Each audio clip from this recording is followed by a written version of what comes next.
Barrister Obaidur Rahman Tipu আজকে এখানে উপস্থিত হয়েছি। আসলে আপনারা সবাই জানেন, কিছু মৃত্যু, কিছু চলে যাওয়া শুধু দুঃখজনক ঘটনাই নয়।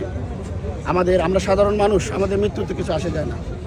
কিন্তু যখন একজন অসাধারণ মানুষ, বাংলাদেশের স্বাধীনতার সার্বভৌমত্বের প্রতীক ছিলেন যিনি বারবার এই গণতন্ত্রকে স্বৈরাচারের হাত থেকে মুক্ত করেছেন, একজন হলেও তিনি দাঁড়িয়ে থেকে বাংলাদেশের আধিপত্যবাদ বিরোধী সংগ্রামে ঐক্যবদ্ধ হয়েছেন, ভারতের বিরুদ্ধে ঐক্যবদ্ধ হয়েছেন, বাংলাদেশের প্রতি ইঞ্চি মাটি রক্ষার্থে ঐক্যবদ্ধ হয়েছেন, স্বার্থের জন্য ঐক্যবদ্ধ হয়েছেন এবং গণতন্ত্রকে গত 17 বছর রক্ষার জন্য তিনি যে সংগ্রাম করে গেছেন, কারাবরণ করেছেন, মৃত্যুর সাথে নাজিমুদ্দিন রোডের কারাগারে পাঞ্জা লড়েছেন। আজকে উনি হয়তো যাওয়ার আগে শেখ হাসিনার পতন দেখে গেছেন, কিন্তু বাংলাদেশ যে গণতন্ত্র ভিত্তির উপর দাঁড়িয়ে থাকা, আমরা আশা করেছিলাম উনি নিজ হাতে এই গণতন্ত্রের যে পতাকাকে দেশনায়ক তারেক রহমানের হাতে তুলে দিয়ে যাবেন, সংসদে বসবেন, পার্লামেন্টে বসবেন, বাংলাদেশের রাষ্ট্রপতির আসন গ্রহণ করবেন। আজকে দুর্ভাগ্যজনকভাবে সেই সময়টা আল্লাহ হয়তো তার জন্য রুজু করে